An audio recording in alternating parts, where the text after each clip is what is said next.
সবাইকে প্রণাম, নমস্কার। সাপ্তাহিক কথামৃত পাঠের আয়োজনে সবাইকে স্বাগত জানাচ্ছি।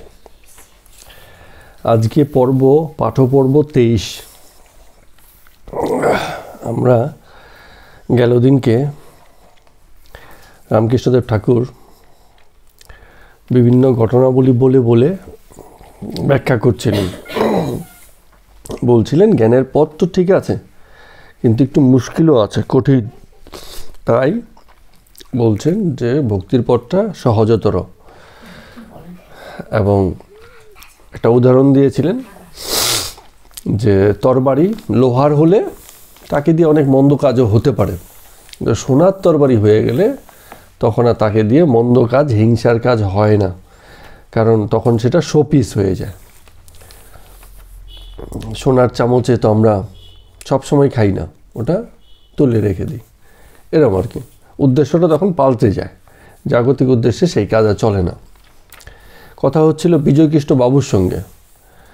তো বিজয়কৃষ্ণ বাবু বলছেন, এবার প্রশ্ন করছেন যে যারা বেদান্ত বিচার করেন তারাও তো তাকে পান কি না? তো বেদান্তের যে বিচার বা সিদ্ধান্ত আছে সেসব জেনে বুঝে তাকে যে বোঝার চেষ্টা, সেসবের মধ্য দিয়েও তো তাকে পাওয়া যেতে পারে। তো রামকৃষ্ণদেব ঠাকুর বলছেন যে হ্যাঁ, বিচার পথেও তাকে পাওয়া যায়, এটাকে তো জ্ঞানযোগ বলে। কিন্তু এই যে মনটা সপ্তভূমিতে পৌঁছলো, যেখানে সমাধি হলো, ব্রহ্ম সত্য জগৎ মিথ্যা, এই বোধ হলো, এই বোধে ওই এক তো বলেছেন যে যখন এই বোধ হচ্ছে 21 দিনে মৃত্যু। আবার বলছেন যখন এই বোধ হয়, এই বোধে বেশিক্ষণ মন থাকে না। সপ্তভূমিতে মন মাথায় উঠলে পরে মন বেশিক্ষণ থাকে না। কলিতে অন্য কত প্রাণ, সে ধাপে ধাপে আবার নিচের দিকে নেমে আসে, ধরে রাখা যায় না। সমাধি লম্বা হয় না, ছোট্ট করে হয়ে যায়।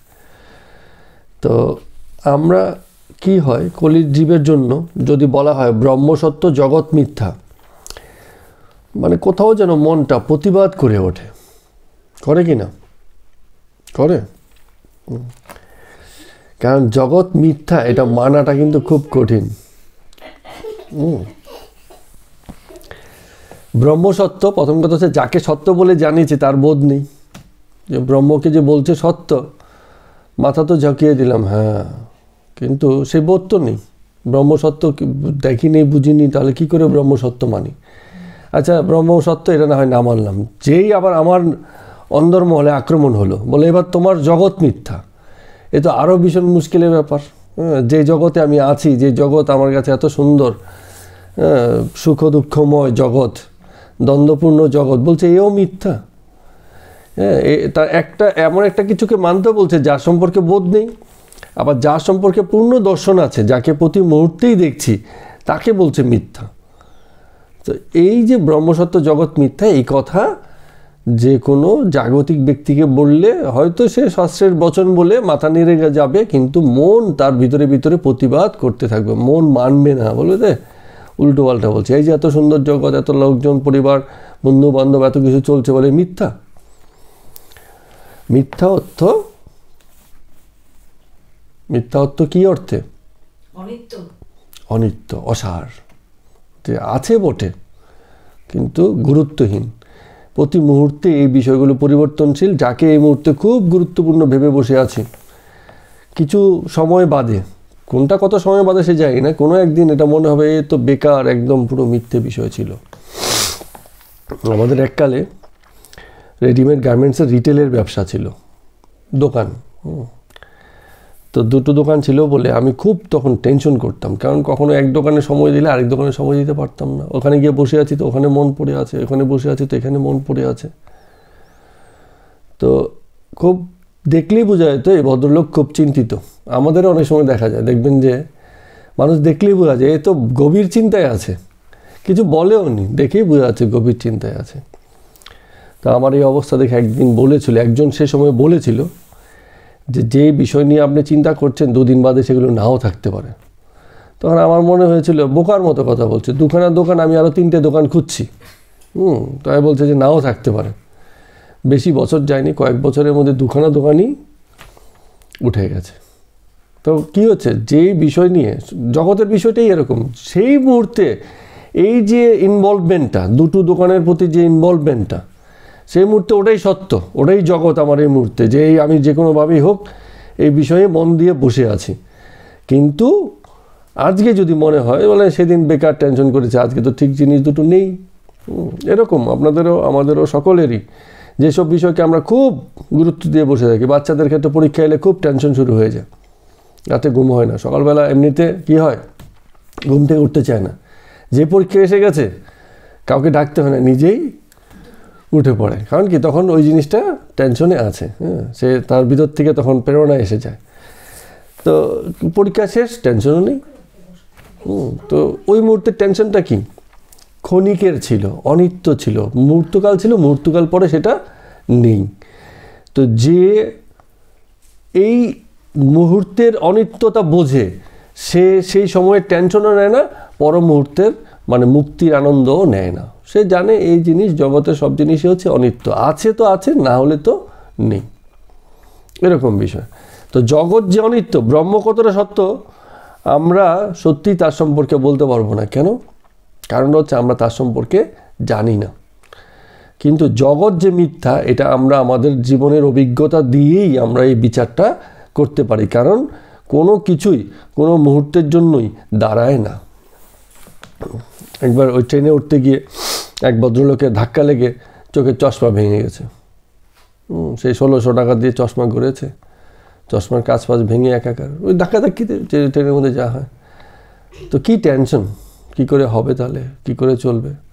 এখন আবার নতুন চশমা পরে কি সুন্দর দিব্যি ঘুরছে, সেই দিনেই সেই টেনশন আর নেই।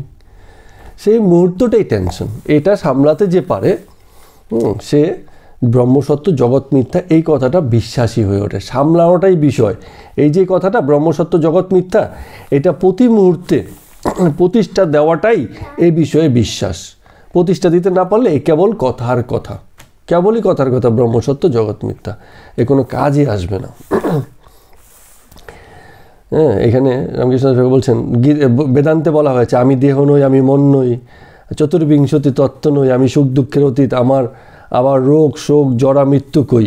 হ্যাঁ, এগুলো হচ্ছে আপনার খুব প্রচলিত কথা। আমি দেহ নই, আমি মন নই, চতুর্বিংশতি তত্ত্ব নই। মানে আমি বলছি তো আমি একটা দেহ, দেহ হলেও আমি অ্যাকচুয়ালি দেহ নই। আমি বলে আমার যে আত্মস্বরূপ, সে আত্মস্বরূপ শুধু দেহকেন্দ্রিক নয়। হ্যাঁ, অনেক সময় হয় না, আমরা অবাক হয়ে যাই। ছোটোবেলায় দেখে এসেছি, খুব বাচ্চা বয়সে, হয়তো 3 মাসের বাচ্চা, পরে আবার তাদের বাড়িতে গেছে 10 বছর পরে, লম্বা চওড়া ছেলে হয়ে গেছে। বলে আরে তোকে তো এইটুকুনো বাচ্চা দেখে গেছে, আজকে তোর কী অবস্থা। তো তার মানে যাকে দেখিয়ে এসছি সে শুধুমাত্র দেহ মাত্র নয়, থাকলে তো শুধু ওইখানেই থাকতো, ওই অবস্থায় থাকতো। পরিবর্তিত হয়ে সে এখন অনেক বড় হয়ে গেছে। তো ওইটাই বলছে, যে কোনো ব্যক্তি মানুষই শুধু দেহ মাত্র নয়, কারণ এই দেহের বাইরেও দেহটাও মানে নিয়ত পরিবর্তনশীল।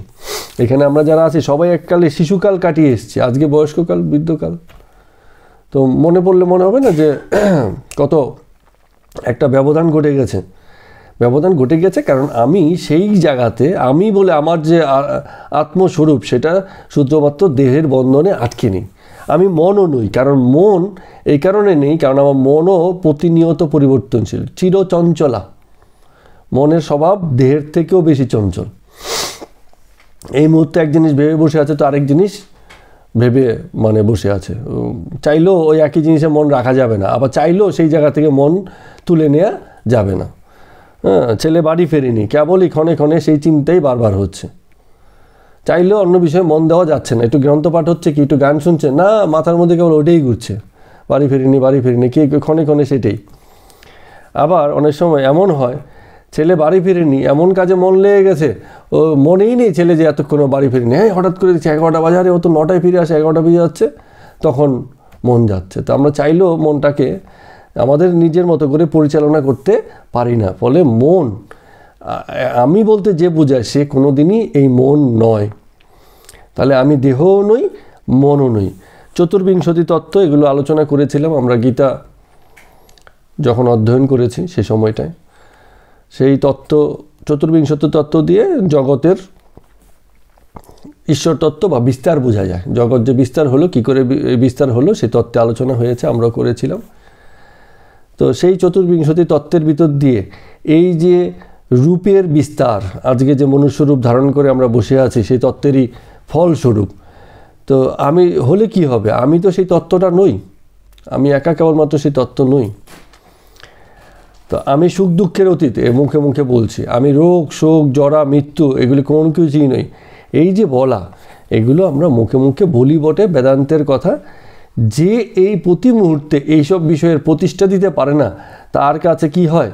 সে কেবল মাথা ঝুঁকিয়ে বলবে হ্যাঁ হ্যাঁ ঠিকই বলছেন, হয় না এরকম? কিন্তু মন তার প্রতিনিয়ত প্রতিবাদ করে, বলে কি বলছে এগুলো কোনো ঠিক নেই, এরকম ব্যাপার। শাস্ত্রে লেখা তো, হ্যাঁ ঠিকই ঠিকই ঠিকই, হ্যাঁ মহারাজ যখন বলেছে ঠিকই বলেছে, হ্যাঁ, কিন্তু মন প্রতিবাদ করবে। তো এই কথাগুলো বলছেন রামকৃষ্ণদেব ঠাকুর। বলে কেন প্রতিবাদ করে? কারণ যত যাই বলি দেহাত্ম বুদ্ধি আর যায় না। এই যে দেহ বোধ, আমি যে একটা দেহ, এই দেহকে কেন্দ্র করে যে আমার বেঁচে থাকা, বেড়ে ওঠা এবং এই দেহ কেন্দ্র করেই আমাদের মৃত্যুর পথে এগিয়ে যাওয়া, এই বোধ আর কখনো যায় না। মৃত্যু কি? সবচেয়ে বড় ভয় তো এটাই যে দেহটা আর থাকবে না। দেহটা ঠিকই থাকে, দেহ বোধটা থাকে না। এই দেহটা যে আমার, এই বোধটা মৃত্যুতে শেষ হয়ে গেল। দেহটা তো ঠিকই থাকলো, কিন্তু আপনার দেহ কিছু হয় না। শুধু রাখতে পারে না বলে ঘরের লোক গিয়ে মানে দাহ করে আসে, পারলে রেখে দিত, বন্ধ বেরোবে। ভালো থাকলে যদি উপায় থাকতে বললে ঠিক আছে রেখে দাও, তাহলে রেফ্রিজারেটরে ঢুকিয়ে রেখে দাও, কি একটা ওই কী বলে ফরমালিনের একটা জারের ভিতরে ঢুকিয়ে বসিয়ে রাখো।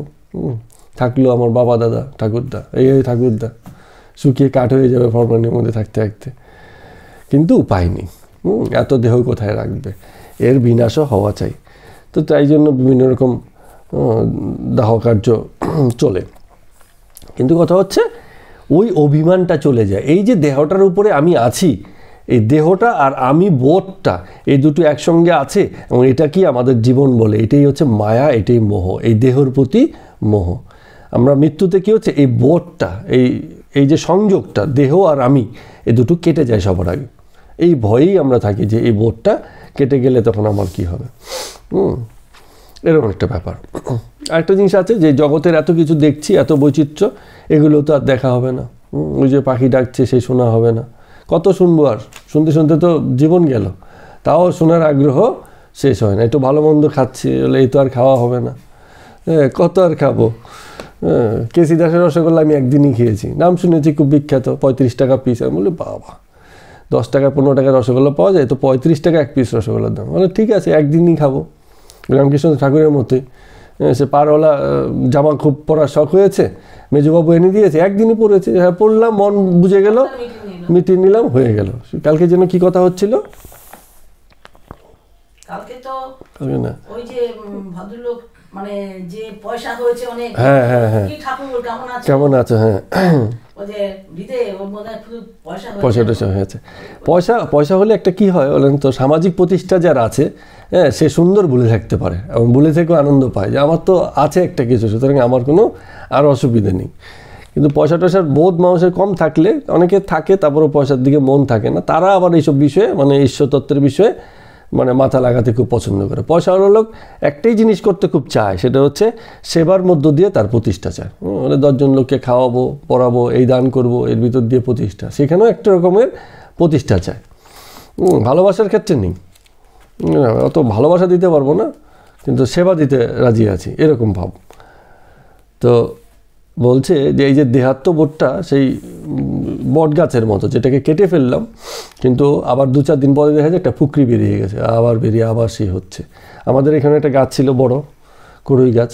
তো যখন একবার বাড়ি করলাম, আমরা গাছটাকে আমাদের পয়সা খরচা করে কাটিয়ে দিলাম, কিন্তু গাছটা তখনও ছিল, মানে ডাল ফাল কেটে একেবারে করে দিয়েছি, পঙ্গু করে দিয়েছি। তো খুব বাড়ি ভর্তি আলো ছিল, আমার খুব ভালো লাগলো যে গাছটা নিয়ে মানে বাড়ির উপর ঝেঁকে পড়েছিল। কড়ই গাছ ছিল এখানে একটা, কৃষ্ণচূড়া, হ্যাঁ হ্যাঁ, ও কৃষ্ণচূড়া না, আচ্ছা। তো একদম পুরো বাড়ির উপরে এসে পড়েছিল।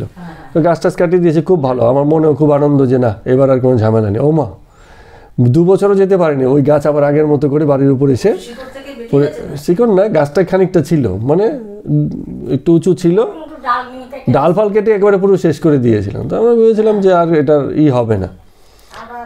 আবার হয়ে মানে সে আগের মতো 2 বছরের মধ্যে সে আগের চেহারা পেয়ে আবার এবার এইবার দেখলাম যে এরা কেটে দিল একদম গোড়া থেকে। এবার কেটে দিয়েছে, আশা করছি আর আসবে না। কিন্তু মানুষের দেহাত্মবোধ ওই সেই গাছের পুকুরির মতো, এই কেটে কুটে সব শেষ হয়ে গেল, বললো যে না ঠিক আছে, 1 মাস তীর্থ করে বাড়ি ফিরেছি, মন আর এখন সংসারে বসবে না। কোথায় কি কিছুদিন বাদেই আবার সংসারের বিষয়ে মন লেগে গেছে, এরকম আর কি। আবার ঢুকে গেছে। তো বলছে এটা কেন হয়? রামকৃষ্ণ ঠাকুর সেই বিখ্যাত উক্তি বারবার এই কথাটা বলছেন। বলে যে কেন? কারণ আমি চিনি হতে চাই না, কারণ আমি চিনি খেতে খুব ভালোবাসি। এটাই একটা কারণ। কারণ হ্যাঁ, খেতে ভালোবাসি। এটা একটু ব্যাখ্যা করি আজকে। যেমন চিনির বৈশিষ্ট্য কি, ধর্ম কি? চিনির ধর্ম হচ্ছে মিষ্টত্ব। কিন্তু চিনি কি জানে সে কতটা মিষ্টি? সে কোনোদিন তো নিজেকে খেয়ে দেখেনি। হ্যাঁ, মুরগির মাংস থোড়াই জানে কেন আমাকে লোকে এত খায়। ও তো কোনোদিন নিজের মাংস খেয়ে দেখেনি যে কতটা স্বাদ। ও তো অভিমান করে বসে। হ্যাঁ, জানি না, সে আরেক বিষয়, পরীক্ষা করে দেখতে হবে। হ্যাঁ, তার মানে কি হচ্ছে যে এই যে মুরগি, সে কোনোদিন তার নিজের মাংসের স্বাদ পায়নি, ফলে সে কোনোদিন বুঝবে না যে কেন তাকে লোকে খায়। তার কাছে তো অভিমান যে আরে আমি তো লোকে কোনো ক্ষতি করি না, কি সুন্দর ঘুরে বেড়ায়, আমার মতো আমি থাকি, ও মা আমাকে ধরে কেটে কুটে খেয়ে নেয়। কারণ সে তার স্বাদটা, তার নিজের স্বাদটা সে জানে না। তো চিনি ইটসেলফ, চিনি নিজে কখনো তার মিষ্টত্বকে টের পায় না। সে থাকে নির্মোহ, নিজের ব্যাপারে সে কিন্তু নির্মোহ। কিন্তু যে তাকে খায় সে জানে বাবা এ তো দারুণ জিনিস, খেয়ে তো খুব ভালো লাগলো। এখন যে তাকে খেয়ে ভালোবাসে সে কোনোদিন চায় না যে এই মিষ্টত্ব আমি ধারণ করি, আমি আর চিনি খাবো না। কারণ সে ইটসেলফ, সে যদি চিনি হয়ে যায় সে তার এই মিষ্টত্বের স্বাদ পাবে না কোনোদিন। তাকে কেন্দ্র করে লোকে স্বাদ পাবে, কিন্তু সে আর এই মিষ্টত্বের স্বাদটা পাবে না। তো এই জগতের যে মোহগ্রস্ততা আছে, এর স্বাদ যে একবার পেয়েছে সে নির্মোহ হতে চায় না। নির্মোহ মানে চিনি হয়ে যাওয়া। এই কথাটার অর্থ এই যে চিনি হতে গেলে কি হবে? নির্মোহ হতে হবে, মোহগ্রস্ততা থাকলে হবে না। আর যে মোহের স্বাদ পেয়েছে সে বরাবর মোহগ্রস্ত হয়ে থাকতে চাইবে, চিনি খেতে চাইবে, সে কিন্তু চিনি হতে চাইবে না।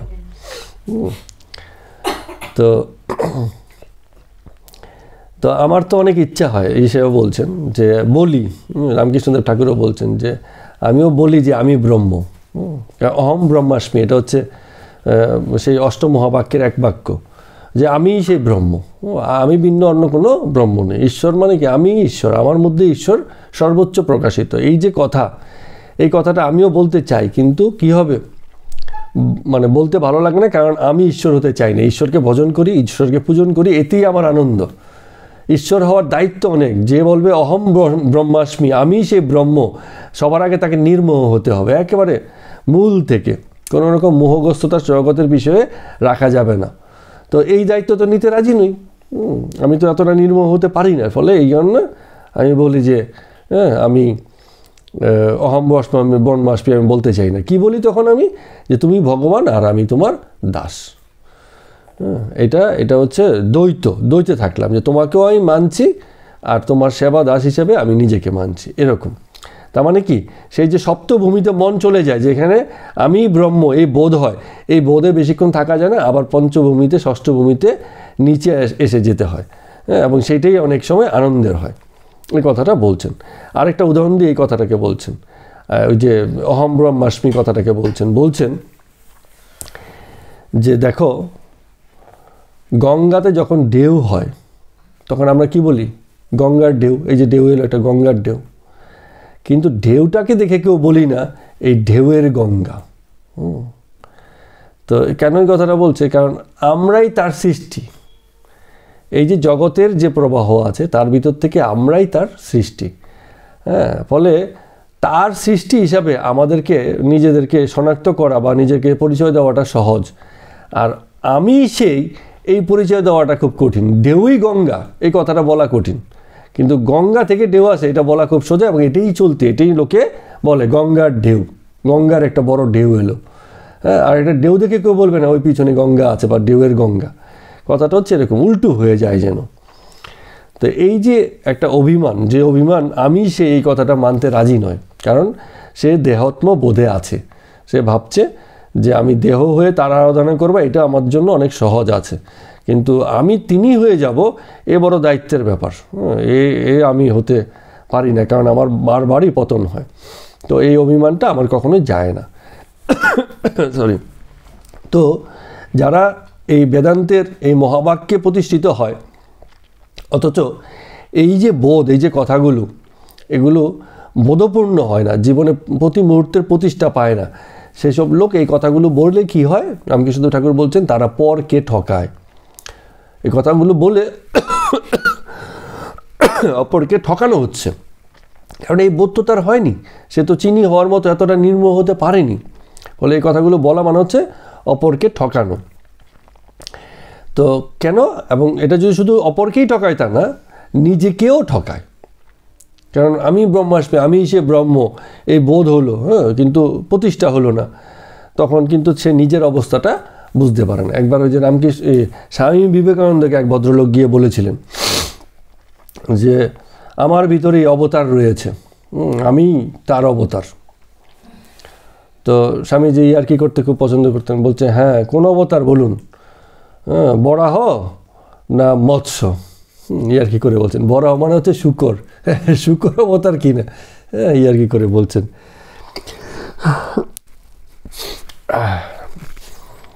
তো কেন বলছেন, কারণটা হচ্ছে যিনি এই বোধ বুঝিয়েছেন, হ্যাঁ, তার মুখ দিয়ে এই কথাটা আসে না, আমি সেই সরি।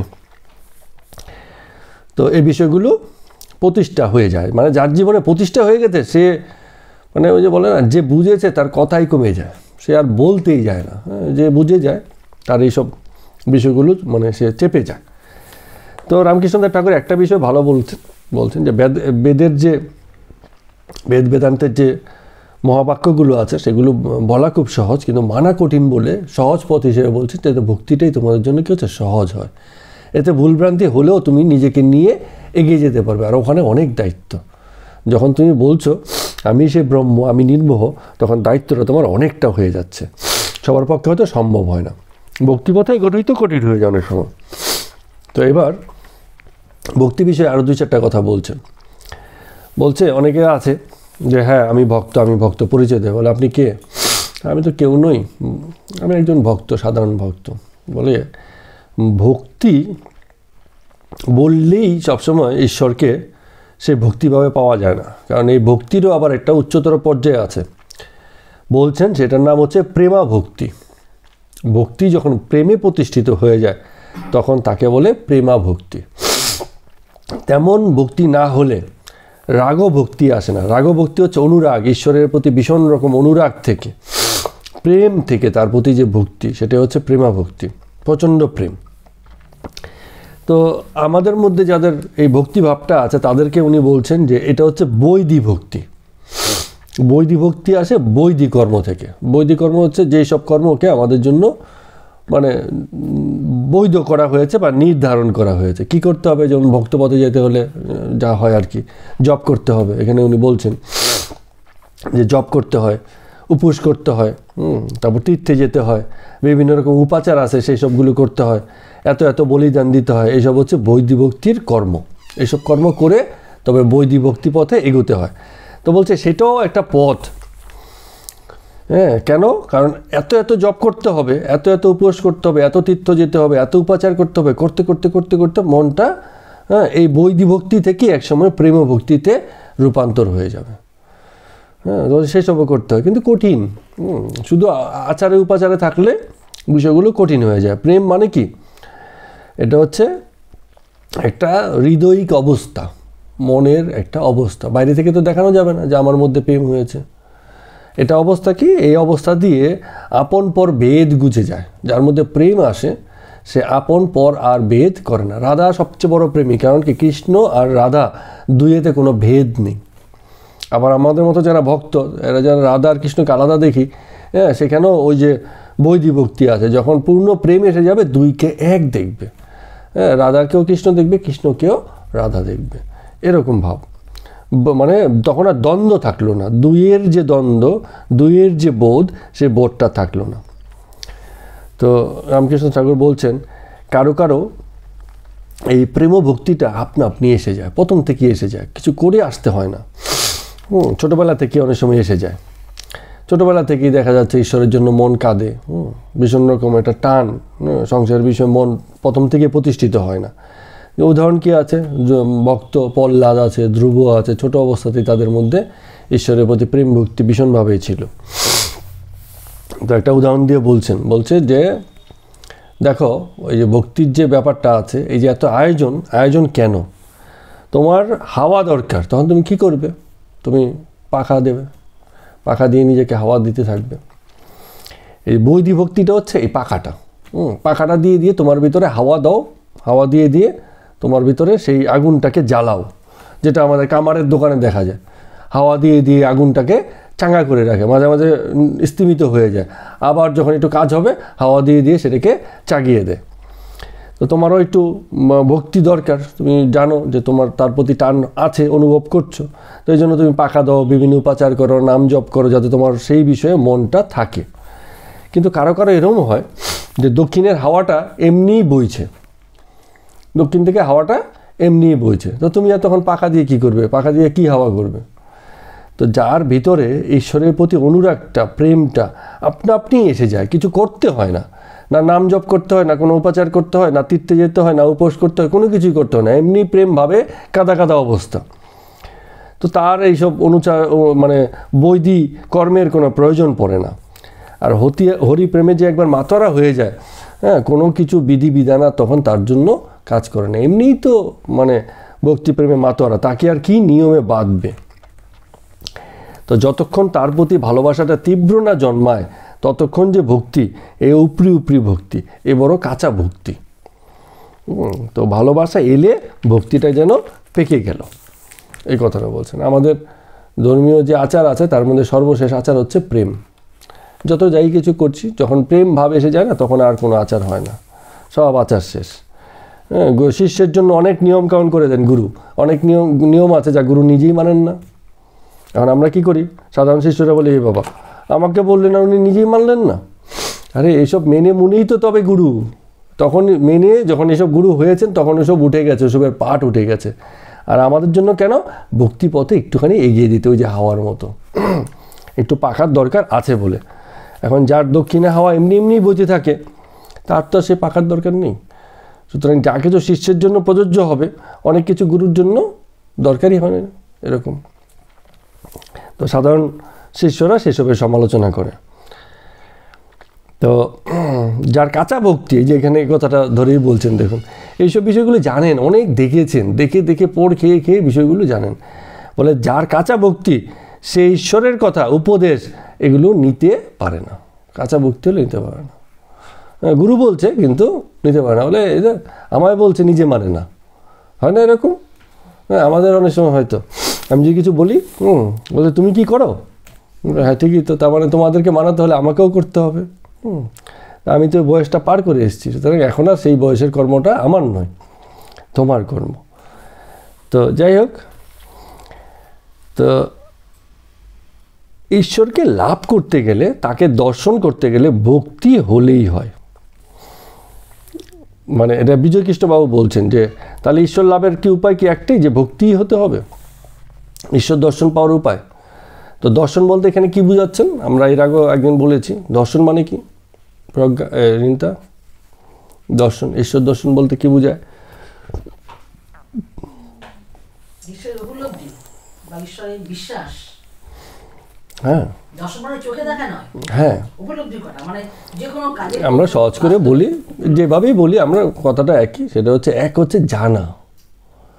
এই যে আমরা অনেক সময় ভক্তি তো করছি, কাকে ভক্তি করছি জানি না তো কিছুই, ভক্তি প্রতিষ্ঠিত হবে না তো, ও উপরি উপরি হয়। হ্যাঁ, দেখবেন অনেক সময় হয়, আসলে এখন সমাজে অনেক কিছু চলছে, তো বলে মেয়ে খুব ভক্তি করতো, ঠাকুরের গান টান গাইতো, পূজা অর্চা করতো, কিছুদিন বাদে দেখা গেছে অন্য ধর্মে শিফট হয়ে গেছে।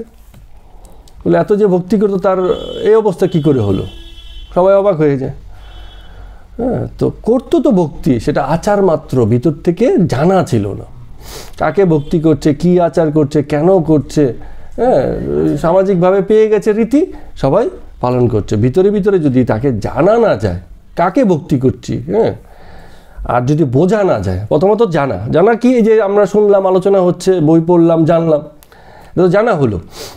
শ্রবণ, মনন, নিদিধ্যাসন, তিনটে কথা বলেছে, আমরা গীতাতে এই জিনিসটা আলোচনা করেছিলাম। যে একদিন তো শুনলাম, তাতে কিন্তু হয় না। শুনলাম বুঝে নিলাম, হবে না।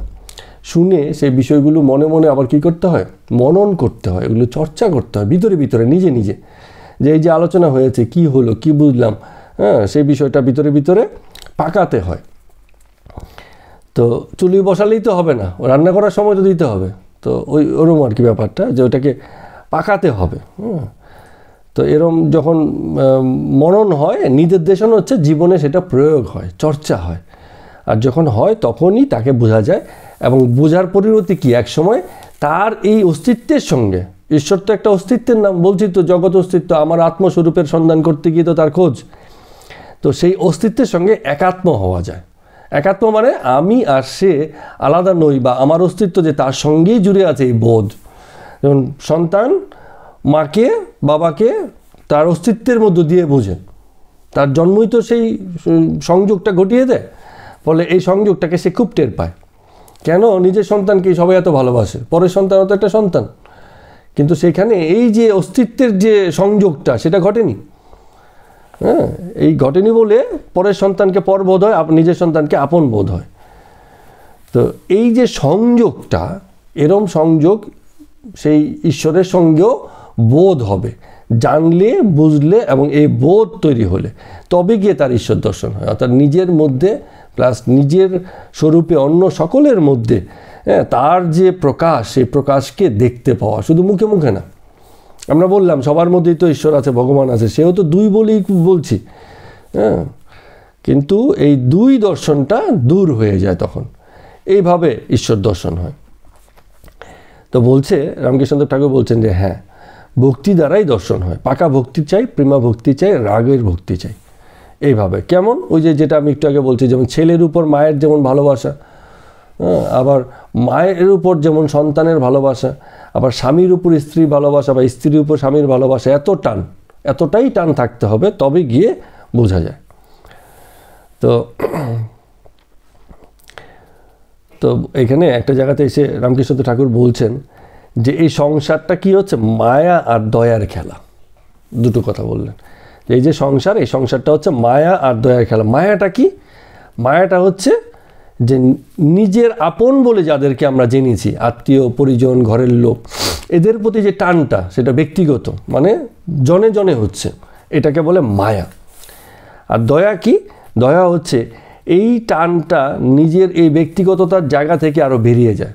নিজের সন্তানকে কি হচ্ছে, দুধ ভাত খাইয়ে দিচ্ছে, আরেকটা সন্তান অভাবী, তাকে দেখে দয়া হলো, তাকে টেনে এনে বলে তুইও খা।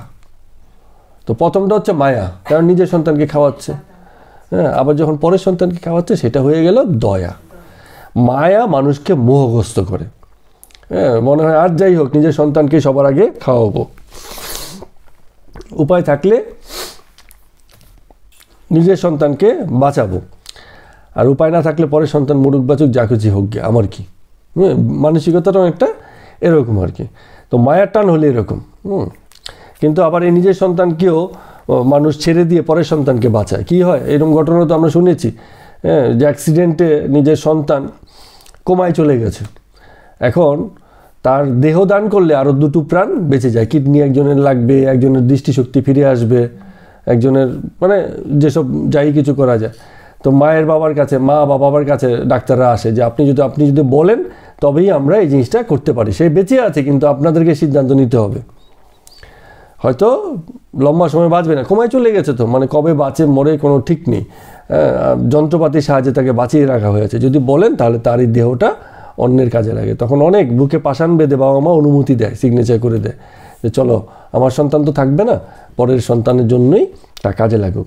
তখন এটা দয়া হয়ে গেল। এই জিনিসটা মায়াটা কি, ওই যে সিগনেচার করার আগে চোখের জল পড়ছে, কান্না হচ্ছে, মায়ায় আছে যে নিয়ে সন্তান চলে যাবে, আবার পরের সন্তানের কাজে লাগবে।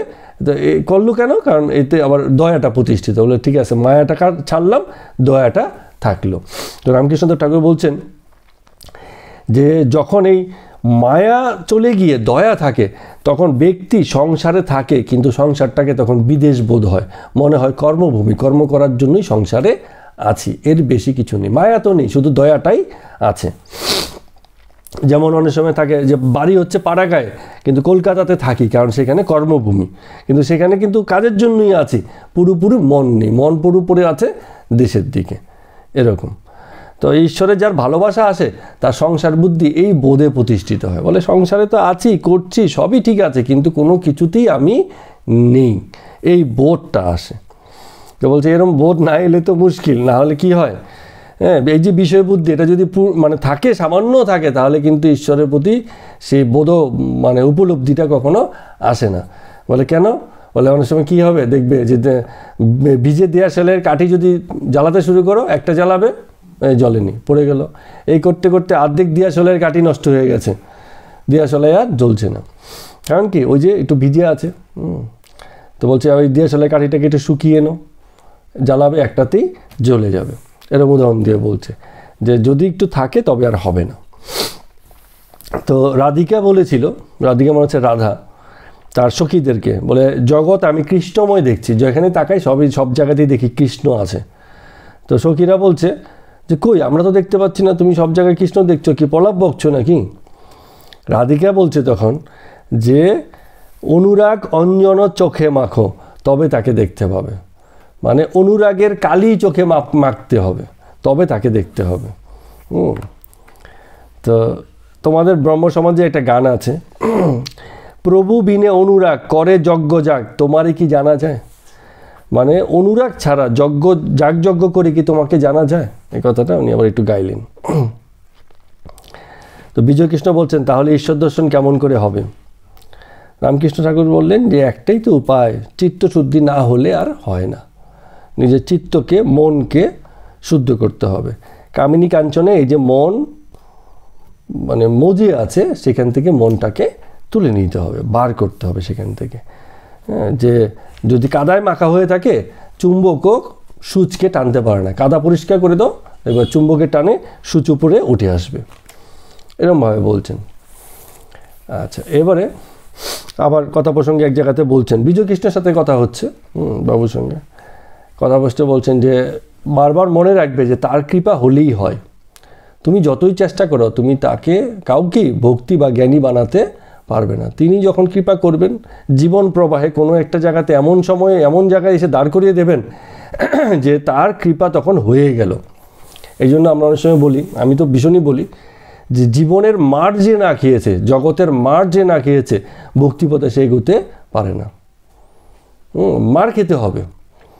বললো না যে সংসার আমাকে সঙ্গে এই করেছে, সেই করেছে, এত অত্যাচার হয়েছে, বা আমাকে এমনভাবে অসম্মানিত করেছে, বা এমনভাবে আমাকে আঘাত দিয়েছে। হ্যাঁ, এই আঘাত পাঘাত পেলেই তবে গিয়ে মানে মুক্তির দুয়ারটা খুলবে। যতক্ষণ না পাচ্ছে, যতক্ষণ সংসার সব ভরপুর আছে, খুব সুখে আছে, আনন্দে আছে, ছেলে মেয়ে খুব সম্মান করে, শ্রদ্ধা করে, দেখবে যে মানে জগতের সুখ এত বেশি যে ঈশ্বরের প্রতি মন আর শেষ পর্যন্ত যেতে চাইবে না।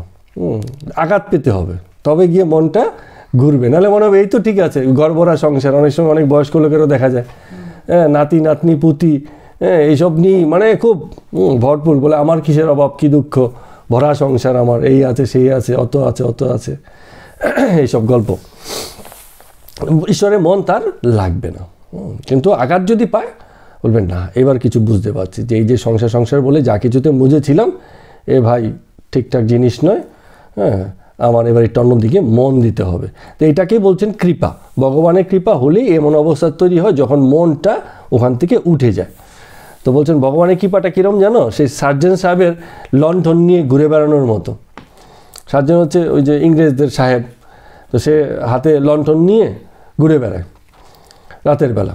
তো কেউ যদি পথে যায়, হ্যাঁ, এই কন যা রা হ্যায়, আবার আলোটা তুলে দেখে যে কে, কিন্তু তার হাতে লণ্ঠন থাকে, তো মানে সে লোককে দেখতে পায়, কিন্তু লোকে তার চেহারা দেখতে পায় না, কারণ সে তো লণ্ঠনটা অন্য লোকের সামনে ধরে দেখার জন্য, নিজের চোখের সামনে ধরে না। তো বলছে দুজন যাচ্ছে, ওই লণ্ঠনেওয়ালা একজন একজনকে দেখছে, কিন্তু সার্জেন্ট সাহেবকে আর কেউ দেখতে পাচ্ছে না। বলে ঈশ্বরের যদি কৃপা হয়, তেমন যদি ভালোবাসা হয়, তবে কেউ কেউ এসে বলে সার্জেন্ট সাহেবকে যে আপনাকে আমি একটা অনুরোধ করছি, কৃপা করে বা দয়া করে এই আলোটা আপনার উপর ধরুন, আপনাকেও আমি একটু দেখতে চাই। তো বলছো যে বারে বারে ঈশ্বর দর্শন, আগে জগৎকে সুন্দর মতো দর্শন হলে একসময় তোমারই মানে আর্জি এসে যাবে, এবার তাহলে ঈশ্বরের মুখটাও একটুখানি দেখি, জগতের সৌন্দর্যটাও মানে তার মধ্য দিয়ে, সৌন্দর্যের মধ্য দিয়ে তাকে দেখি, বা জগতের যা কিছু আছে তাকে দর্শন করে তাকেই দেখি, এরকম একটা ইচ্ছে তোমার মধ্যে জাগবে। তো এইভাবে কত আলোচনা, দেখুন কত গভীর তত্ত্ব আলোচনা করে করে রামকৃষ্ণ ঠাকুর বুঝাচ্ছেন। তো সেদিনকে সন্ধ্যের সময় বিজয়, নবকুমার এবং বিজয়ের আরও যে সঙ্গী টঙ্গী 3-4 জনকে নিয়ে এসেছিলেন, সারাদিন থেকে, ওই দুপুরে এসেছিলেন, তো সে থেকে পরে বিকেলের দিকে ওনারা নৌকো করে চললেন, মাস্টারও সেই সঙ্গে যোগ দিলেন, এবং সবাই আনন্দ করতে করতে এই তার যে আনন্দ মূর্তি আছে সেগুলো দেখতে দেখতে মানে এগুলেন। আমরা আর একটু পড়লেও করতে পারি, আরও মিনিট 10। তো কী হচ্ছে, এবার আরেকটা জায়গাতে এসে ফ্রি উইলের কথা বলছেন রামকৃষ্ণদেব ঠাকুর, মুক্ত ইচ্ছা। বেশি নেই, অল্প একটু আছে, তাই আমি আরও মিনিট 10 কন্টিনিউ করছি, শেষ হয়ে যাবে একটু। তো 1882 সালের ডিসেম্বর মাস, এই যে ঠান্ডার টাইম, বড়দিনের ছুটি হয়েছে এমন সময়, বাবু রামদয়াল মাস্টার এসছেন, সেদিনকে রাত্রে থাকবেন। বাবুরাম নতুন আসছেন, অনেকে এরম হয়, আসছেন। তো তারা রাতে যখন এসছেন তখন কথা হচ্ছিল বিভিন্ন বিষয়ে। তো রামকৃষ্ণদেব ঠাকুর বলছেন যে গাছের পাতাটিও ঈশ্বরের ইচ্ছা ভিন্ন নড়ে না। তো তোমরা অনেক সময় বলো ফ্রি উইল বা স্বাধীন ইচ্ছা বলে একটা কথা, তো সে কোথায় আছে? সবই তো ঈশ্বরের অধীন। তো এটা অনেকে মানতে চায় না, যেহেতু আধুনিক পড়াশোনা যারা একটু করে তারা ভাবে যে সব কিছু তার ইচ্ছা নেই, গাছের পাতা কি তার ইচ্ছায় নড়ে? কিন্তু এই গাছের পাতা নড়বে বলে এই যে এত আয়োজন, এই আয়োজন তো তারই করা। তো তার গাছের পাতাও নড়ে, গাছে গাছে ঠোকা লেগে আবার আগুনও ধরে, কত কিছুই তো হচ্ছে। কিন্তু এই আয়োজনটা যদি না হতো তাহলে এর কোনো কিছুই আর হতো না। গাছে ফুল ধরবে, ফল ধরবে, সব তো একটা বড় আয়োজনের ফল হিসেবে আসে। জীবন যে আজকে আমাদেরকে একটা জায়গাতে এনে দাঁড় করায়, এই সকল আয়োজনের মধ্য দিয়েই দাঁড় করায়। জীবনটাকে আমরা সেই আয়োজনের মধ্য দিয়ে নিয়ে এসেছি বলে এখানে এসে দাঁড়িয়েছে। তো কোনো কিছুই মুক্ত ইচ্ছা না, এইভাবে বোঝাতে চাইছেন। তো এবার একটা উদাহরণ দিচ্ছেন, বলছে আমাদের এখানে একটা খুব ন্যাংটা সন্ন্যাসী ছিল, খুব জ্ঞানী, কথা বললে বোঝা যেত একদম পুরো জ্ঞান টনটনে। কিন্তু সেও একবার এমন হয়েছে, জলের মধ্যে গেছে নিজে ডুবে আত্মহত্যা করতে। বলে কি হয়েছিল? বলে ন্যাংটো সন্ন্যাসীর একবার খুব পেটের ব্যামো হলো, এত ব্যামো, এত রোগের যন্ত্রণা, সে আর থাকতে পারছে না, এত যন্ত্রণা ব্যথা। তো এবার গঙ্গায় গেছে, বলে দেহ ত্যাগ করবো। বলে আর যন্ত্রণা টিকতে পারছি না। বলে এত যে জ্ঞানী তার কিন্তু তখন আর সেই বোধ নেই, দেহ যন্ত্রণা এত বেশি, সে গেছে এখন গঙ্গাতে ডুবতে। তো সেই সময় গঙ্গার ঘাটের কাছে অনেকটা চড়া পড়ে গেছিল। তো সে যাচ্ছে আর যাচ্ছে আর গেছে, আর মাঝ নদীতে চলে গেছে, ডুব দেবে কি, হাঁটু জল, ডুবে মরবে কি করে? ডুবে মরার উপায় নেই। তো অনেক দূর চলে গেছে, পরে তার বোধ হলো যে অ্যাকচুয়ালি আমার সময় হয়নি, আমি চেষ্টা মাত্র করছি, ব্যথা যন্ত্রণায় কষ্ট পাচ্ছি, যাচ্ছি তো বটে, মাঝ গঙ্গায় চলে গেছি, জল নেই, ডুবে মরবো কী করে? পরে যখন একটু বোধ হলো তো আবার সে ফিরে এলো। তো এরমই হয়, তুমি চাইলেই যে হবে তা না। তুমি তো ভাবছো আমি দেহ তুলে দেবো, এই মুহূর্তেই এই যন্ত্রণার অবসান করে দেবো। কোথা থেকে অবসান হবে? এরকম আত্মহত্যার ইচ্ছা প্রত্যেকের মনে জীবনে কোনো না কোনো সময় জাগে। যে কোনো ঘটনাই হতে পারে, অভিমানে হতে পারে যে না এই জীবন আর রাখবো না, আজকেই শেষ। কিন্তু এরকম ইচ্ছা অনেকবারই এসছে, আবার অনেকবারই জীবন থেকে চলে গেছে, সেটা কিন্তু কাজে আসেনি। কারণ কি? সময় হয়নি। তার ইচ্ছা যতদিন না হবে ততদিন পর্যন্ত হবে না। অনেকেই তো আছে সারাদিন রাতি বলছে ঠাকুর নেয় না কেন। তো ঠাকুর যেদিন নেওয়ার সেদিন যেতে চাইবে না, পরে দেখবে যে ঠিক হ্যাঁ তুলে নিয়েছেন। তো হয় এরকম যে তখন আবার এই রামকৃষ্ণ ঠাকুরের মতোই মানে গান গাইছেন তিনি, বলছেন যে আমারও খুব বাতিক হয়েছিল একবার, ওই যে একবার কি জানো মানে কামের ভাব শরীরে আসতো বলে ঠাকুরের সামনে গলায় ছুরি দিতে গেছিলেন। হ্যাঁ আছে না এই গল্প? হ্যাঁ, বলে খুব বাতিক হয়েছিল, গলায় ছুরি দিতে গেছিল। পরে মনটা শান্ত হলো, তখন গাইতে লাগলাম। কি গাইতে লাগলাম? মা আমি যন্ত্র তুমি যন্ত্রী, আমি রথ তুমি রথী, যেমন চালাও তেমনি চলি, যেমন করাও তেমনি করি। আমার ক্ষমতা নেই বলছি বটে, মাঝে মাঝে চিন্তা করি বটে। এই আত্মসমর্পণ পূর্ণ হতে হবে, এই বিশ্বাস পূর্ণরূপে থাকতে হবে। অনেকের বিশ্বাস হালকা হালকা থাকে, গান গাওয়ার সময় পুরো সুন্দর করে গায়, এত ভালো গাইলো মনে হলো যেন খুব বুঝে গিয়েছে। তাই জন্য অনেক সময় গানের এই যে অনেক সময় আমরা বলি না, এই যে গান টান শুনি, আপনার যখন গান আমার কাছে কেন ভালো লাগে, কারণ যেটুকু গাইছেন কতটা সুরে কতটা বেসুরে সেটা বড় কথা না, এই যতটা উপলব্ধির সাথে যতটা ভাবের সঙ্গে গাইছেন এটা সরাসরি শুনলে না খুব টাচ করে যায়। আমাকে তো খুবই টাচ করে। এর থেকেও ভালো গায়, আমার মোবাইল চালিয়ে দিলে ভালো ভালো গান আছে, কিন্তু সেগুলো অত টাচ করে না যতটা সামনাসামনি একটা উপলক্ষে একটা আসরে যখন বয়ে গাওয়া হয়। হ্যাঁ ফিলিংসটাই আলাদা, সেই কথাটাই বলছেন। ও তো অনেক প্র্যাকটিস করে একটা সময় মানে সে করে নিয়েছে। তো ঠাকুরের এসব ভাব সারাদিনই নিজের মতো করে বকেন। একদিন তো রাত্রে 2টা বাজে 3টা বাজে সবাই ঘুমিয়ে আছে, ওই যে যারা এসেছিলেন তারই ঘরে নিচে শুয়ে আছে, রাত্রে 2টা বাজে 3টা বাজে উঠে নিজে আপন মনে কথা বলছেন, এই কথা সেই কথা। তো 2-1 ভক্ত উঠে দেখছেন কিরে রাতেবেলা কী কথা বলছে খাটিয়ার উপর শুয়ে শুয়ে। তো আবার বাকির ভক্তরা যেহেতু কথা বলছে ওরাও উঠে বসে শুনছে, ঠাকুর কি বলছেন বলুন, আমার বলুন কি বলছেন। হ্যাঁ তখন আবার রামকৃষ্ণদেব ঠাকুর বলছেন যে এই যে তোমরা মাঝে মাঝে বলো মানে কি বলো যে সবই তো তার কর্ম, এই যে কথাটা বলা হচ্ছিল না যে আমাদের স্বাধীন ইচ্ছা কি, সবই তো তারই ইচ্ছা। তো এবার মাস্টার বলছিলেন যে বিদ্যাসাগরও একবার অভিমান করে বলেছিলেন, বিদ্যাসাগরের কথা আমরা পড়েছি, যে ঈশ্বরের ডাকবার আর কি দরকার। চেঙ্গিস খা যখন দেশ লুটপাট করলো, চেঙ্গিস খা হচ্ছে, চেঙ্গিস খা সম্পর্কে জানিস তো? চেঙ্গিস খা সে চাইনিজ না মঙ্গোলিয়ান নেতা, মঙ্গোলিয়ান নেতা, হ্যাঁ বেশ বয়স্ক নেতা। তো সে বিশ্ব জয়ের জন্য বেরিয়েছিল, বিভিন্ন দেশ আক্রমণ করতো, তার একটা বাহিনী ছিল, সেই দেশের রাজা ফাজা এদেরকে মেরে টেরে সে দেশ জয় করতো। তো এরকম করে করতে করতে করতে করতে মঙ্গোলিয়া থেকে ঘুরতে ঘুরতে ঘুরতে ভারতবর্ষে এসে গেছে। ভারতবর্ষে এসে ভারতের যত লোক, ভারতের লোক কী হচ্ছে সব মানে বন্ধু পরায়ণ এবং অহিংস, যে কারণে সুযোগগুলো তারা বেশি পেয়েছে, লক্ষ লক্ষ লোক বন্দি করে ফেলেছে, একে একে বিভিন্ন দেশ আক্রমণ করতে করতে বন্দি করে ফেলেছে। এখন তার যে সেনাপতি ছিল সে এসে বলছে যে মহারাজ বলে না কি বলে, যেই বলুক, হ্যাঁ যে আমরা তো 1 লক্ষ লোক বন্দি করে ফেলেছি। তো এই 1 লক্ষ লোককে বন্দি করে তাদেরকে সঙ্গে নিয়ে চলা, তাদেরকে খাইয়ে পরে বাঁচিয়ে রাখা, এই তো ভারী যন্ত্রণার বিষয় হয়ে গেছে। কি করে এই এত লোককে মানে বন্দি করে নিয়ে আমরা চলবো, কি করবো বলুন। চেঙ্গিস খা বলছে তাহলে কি করবে, উপায় তো কিছু নেই, সব মেরে ফেলো। হ্যাঁ ও তো মানে দস্যু ডাকাত চেঙ্গিস খা, হ্যাঁ মানুষ মারতে মানে জয় করতে পেরেছে, ওর মায়া দয়া বলতে কিছু নেই, আগে তো এরম ছিল। তো বিদ্যাসাগরের অভিমান করে বলছেন যে সেই সময় এই চেঙ্গিস খা ভারতবর্ষের লক্ষ লক্ষ লোককে যাদেরকে বন্দি করেছিল সবাইকে মেরে ফেললো, একে একে মেরে ফেললো। তো ঈশ্বর তো এই পুরো হত্যাকাণ্ডটা দেখলেন, দেখেও তো কোথায় নীরব থাকলেন, কোথাও তো কিছু করলেন না। হ্যাঁ তাহলে এমন ঈশ্বরের দরকার কি? ঠিক আছে তোমরা মানো থাকুক, আমার ঈশ্বর বা ওরম ঈশ্বরের আমার দরকার নেই যে আমার কোনো উপকারের সময় বা আমার বিপদের সময় কাজে না আসে। এটা হচ্ছে অভিমান করে ঈশ্বরচন্দ্র বিদ্যাসাগর বলছেন। তো মাস্টারমশাই আবার শ্রী রামকৃষ্ণদেব ঠাকুরকে এই কথাটা বললেন। তো রামকৃষ্ণদেব ঠাকুর বললেন যে ঈশ্বরের কি কার্য আমি কি করে বুঝবো, তিনি কি করে এই জগৎ সৃষ্টি পালন সংহার করছেন, এ তো তার নীতি, আমার পক্ষে কি এগুলো বোঝা সম্ভব? হ্যাঁ লক্ষ কোটির জন্ম যেমন দিয়েছেন, লক্ষ কোটির মৃত্যুও তিনি দিয়েছেন।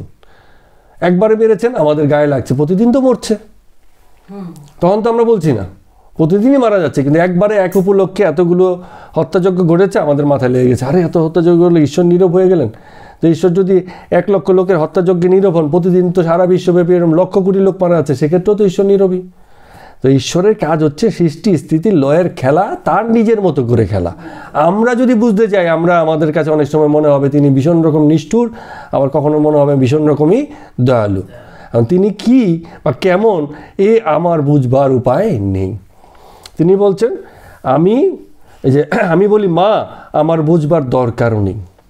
রামকৃষ্ণকে বলছেন যে তোমরা যে বলছো, আমি বলি আমার বুঝবার দরকারও নেই। তোমার পাদপদ্মে ভক্তি দিও, মানুষের জীবনের উদ্দেশ্য এই ভক্তি লাভ, এই আমি বুঝেছি। বাগানে গেছি, একটা আম খাচ্ছি, এতেই আমি খুশি। ওই যে আমের কতটা আম গাছ আছে, কতটা ডালপালা আছে, কত কোটি পাতা আছে, কে মারলো কে বাঁচলো, সেসবের সাথে আমার কোনো যোগ নেই। তো কারো কাছে মনে হতে পারে এ বড় স্বার্থপর কথা হয়ে গেল, জগতের এত লোক মরে যাচ্ছে, তুমি বলছো যে আমার কোনো এইসব বিষয় দেখার বিষয় নয়।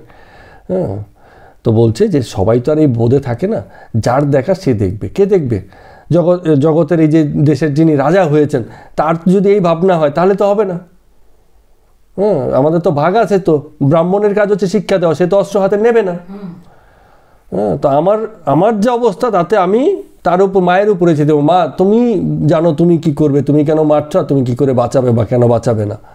আমি তো এর বিচার করতে বসিনি বা পারি না। কিন্তু যিনি রাজা আছেন তার দায়িত্ব, বা যারা এই দায়িত্ব নিয়েছে যে দেশ স্বাধীন আমাদের করতে হবে, সেই সময় এই ভারতবর্ষের লক্ষ কোটি জনসংখ্যা ইংরেজদের অপশাসনের বিরুদ্ধে লড়াই করে দেশকে স্বাধীনের দায়িত্ব নিয়েছিল, তো তারাও তো আত্মহত্যা দিয়েছে। তো যে বুঝেছে সে সেইভাবে কাজ করবে। আর সে এরমভাবে বুঝেছে যে মা তোমার জিনিস তুমিই সামলাও, আমি এর বেশি কিছু জানি না।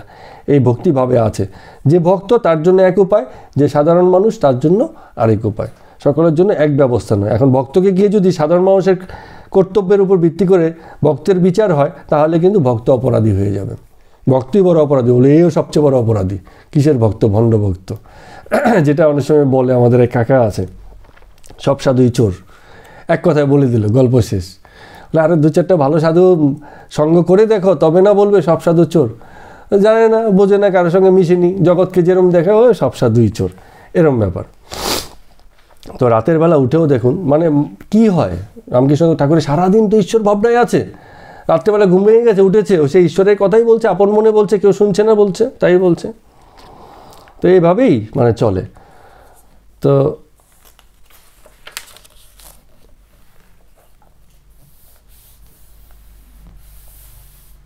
হ্যাঁ, এইবার আরেকটুখানি আছে, বলছেন এক জায়গাতে এসে, বলে এই যে আমি আর আমার এই দুটি বোধ যদি না যায়, তাহলে কিন্তু শেষ পর্যন্ত মানে এই মুক্তিটা আসে না। কারণ একদিন ঠিক বুঝে যায় এই যে আমার যে করছে এই বিষয়গুলো অ্যাকচুয়ালি আমার নয়।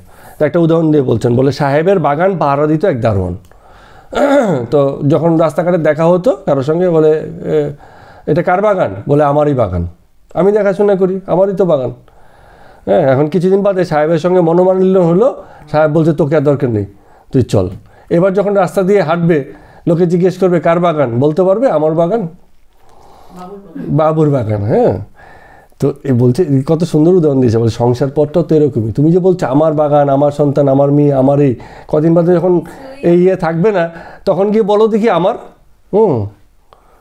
আমার যে দাবিটা তো প্রতিষ্ঠিত হয় না, কোনো কিছুই থাকে না। এই আমার বাড়ি, হ্যাঁ তোরাই আমার বাড়ি কদিন আগে ছিল, কদিন বাদে এই বাড়ি আমার থাকবে কিনা বলতে পারি? কিছুই বলতে পারি না। তো বেকার আমার করে আমরা কিন্তু মানে ভীষণ রকমই নিজেদেরকে মোহগ্রস্ত করি। হ্যাঁ, এত যে আমার বাগান করে আমার বাগানের যত্ন নেওয়া হলো, যে তারই দিল বাবু, ওই বাগানের প্রতি আর কোনো অধিকারই তার থাকলো না। তো এই জন্য নিয়ন্ত্রণ করতে হয়, এই যে আমার বোধটা নিয়ন্ত্রণ করতে হয়। বলে হাতির মাহুত কী করে, অনেক সময় হাতি পরের কলা গাছ খেতে চাইলে দুটো বাড়ি লাগিয়ে দেয়। কারণ রাস্তাতে যাচ্ছে কলা গাছ, পরের বাড়ি কলা গাছে, যখন হাতি তো কলা গাছই মানে পছন্দ করবে। তা আমরাও ব্যক্তি মানুষ, আমাদের আমার বলতেই খুব ভালো লাগে, আমার বলতেই আমরা অজ্ঞান। হ্যাঁ, কিন্তু তখন একটু শাসনের দরকার হয়, মন মাহুতকে শাসন করার দায়িত্ব দিতে হয়, যে এবার কিন্তু ও আমার বললে চলবে না। তো সর্বশেষ একটা কথা, খুব সুন্দর কথা বলছেন, এই কথাটা বলে তারপর আমি আজকে শেষ করব। বলছে যে এই বোধটাও যখন চলে, তারও কিছু মানে চলে যায়, যে তারও কিছু সময়ের ব্যাপার আছে।